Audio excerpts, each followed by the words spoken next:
Hello students, आज हम कक्षा 10 त्रिकोणमिति का एक्सरसाइज 8.2 का क्वेश्चन नंबर 1 हल करेंगे। फर्स्ट क्वेश्चन है, निम्नलिखित के मान ज्ञात कीजिए। Sine 60 degree cos 30 degree plus sine 30 degree गुणा में कोस 60 डिग्री। तो हमें क्या करना है, मैंने पिछली वीडियो में आपको त्रिकोणमिति टेबल बनानी सिखाई है। उस टेबल में से साइन 60 कोस 30 साइन 30 और कोस 60 के वैल्यू पुट करनी है। तो हमने टेबल बनानी सीख ली है। टेबल में से देख के वैल्यू पुट करनी है। तो हमें चाहिए साइन 60 डिग्री और कोस 30 डिग्री। साइन 60 डिग्री है हमारे पास, ये रहा √3/2 और कोस 30 डिग्री है √3/2। तो साइन 60 और कोस 30 की वैल्यू रखेंगे √3/2 गुणा कोस 30 की वैल्यू √3/2 प्लस साइन 30 गुणा कोस 60 डिग्री। तो साइन 30 का मान है हमारे पास 1/2 और कोस 60 डिग्री का मान है 1/2। तो ये आ जाएगा 1/2 गुणा 1/2। अब हम अंश का अंश से गुणा करेंगे और हर का हर से गुणा करेंगे। √3 का √3 से गुणा किया तो √ हट गया, बच गया 3। 2 का 2 से गुणा किया 4 और इधर 1 का 1 से गुणा किया 1/2 का 2 से गुणा किया 4। अब दोनों का हर 4 है तो हमारा लसाअ आ गया, एलसीएम भी आ गया 4। जब हर और एलसीएम सेम हो तो सीधा ऊपर वाली संख्या लिख देते हैं 3 प्लस यहाँ पर भी हर और लसाअ सेम है तो सीधा ऊपर वाली संख्या लिखेंगे 1। तो ये हो गया 4/4, 4 से 4 कट गया और हमारा आंसर आ गया 1। तो हमें कुछ नहीं करना था, टेबल हमने बनानी सीख ली है, हम बना सकते हैं। टेबल में से वैल्यू देख के जो भी क्वेश्चन में हमसे पूछा है वो वैल्यू पुट करनी है और कैलकुलेशन करनी है। अब हमारा सेकंड क्वेश्चन है, 2 tan² 45 degree plus cos² 30 degree minus sin² 60 degree.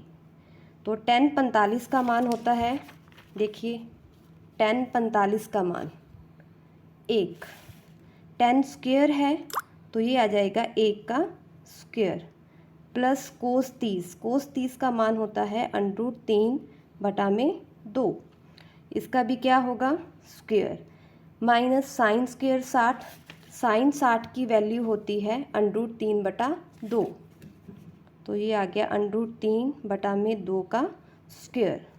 अब हम स्क्वायर हल करेंगे। पहले 2 गुणा 1 का स्क्वायर होता है 1 प्लस √3 का स्क्वायर करेंगे तो स्क्वायर से √ कट जाएगा, बचेगा 3 और 2 का स्क्वायर होता है 4। ऐसे ही ये होगा √3 का स्क्वायर 3, 2 का स्क्वायर 4। ये 3/4 प्लस के और माइनस के कट गए और 2 गुणा 1 क्या बचा 2। ये आ गया हमारा आंसर।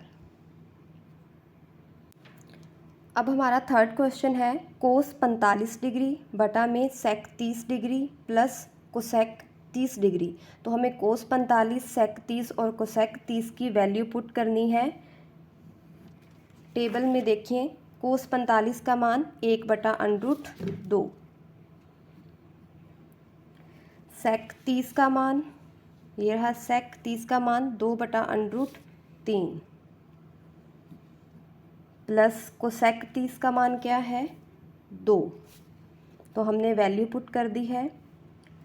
ऊपर है 1/√2, नीचे ये दोनों प्लस में है और ये बटा में है तो हम क्या लेंगे, एलसीएम लेंगे। इसका हर √3 है तो यहाँ लसाअ आ गया √3। जब हर और लसाअ सेम हो तो सीधा ऊपर वाली संख्या लिखेंगे 2।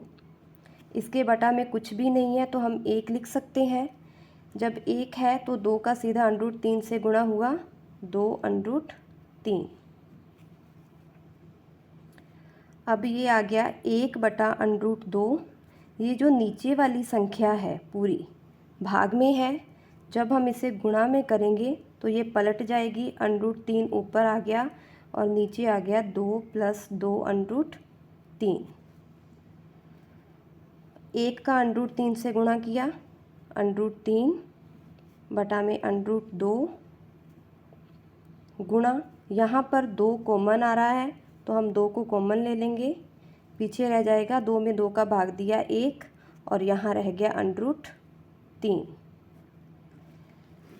अब अगर ऊपर अंडरूट आता है तो चलेगा, लेकिन अगर हर में अंडरूट है तो वो नहीं चलेगा, तो हमें इसे हटाना पड़ेगा।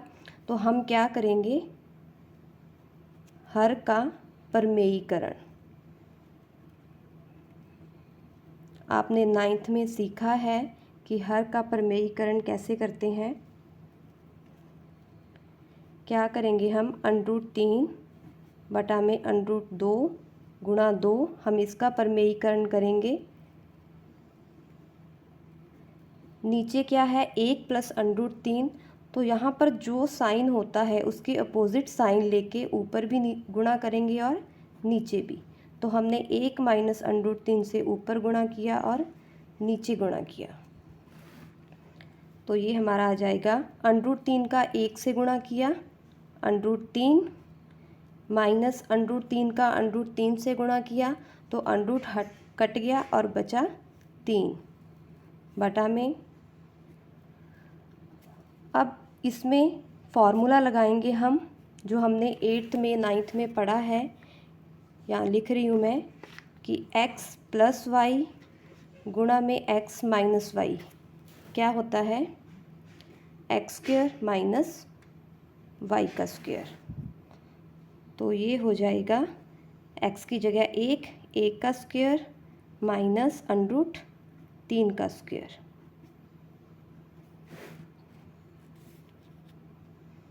अब इसे हल करेंगे,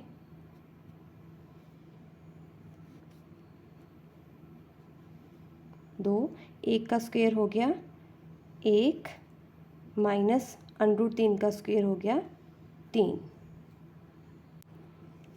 तो ये हमारे पास आ गया √3 माइनस 3 बटा में √2 गुणा 2, 1 माइनस 3 करेंगे तो आएगा -2।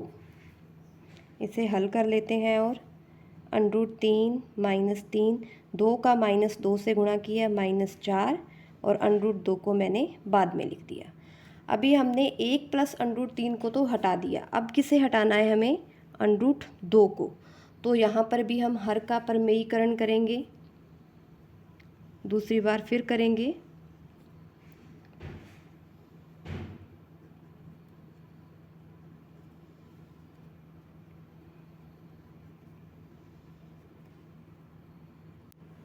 √2 का परमेयीकरण करने के लिए हम √2 का गुणा ऊपर भी करेंगे और नीचे भी।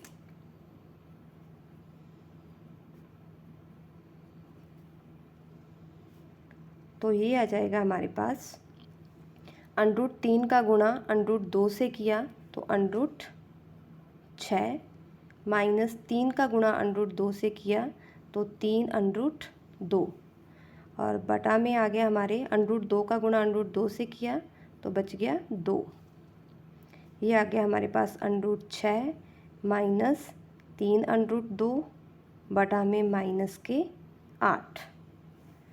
अब बटा में -8 है तो हम इसे हटाने के लिए क्या करेंगे, ऊपर माइनस कॉमन ले लिया तो हमारे पास बच गया 3√2, ये प्लस के थे अब हो गए माइनस के, बटा में -8, तो माइनस से माइनस कट गया, हमारा आंसर आ गया 3√2 माइनस √6 बटा में 8। तो ये हमारा है आंसर। इस वीडियो में हमने क्वेश्चन नंबर 1 का फर्स्ट, सेकंड और थर्ड पार्ट सॉल्व किया है। 4th और 5th पार्ट हम नेक्स्ट वीडियो में करेंगे। तो मैं उम्मीद करती हूँ आपको ये तीनों क्वेश्चन समझ आ गए होंगे। आपने इन क्वेश्चंस की प्रैक्टिस करनी है और ट्रिगोनोमेट्री टेबल कैसे बनानी है इसकी वीडियो मैं पहले ही बना चुकी हूँ, आप वहाँ से सीख सकते हैं। Thank you.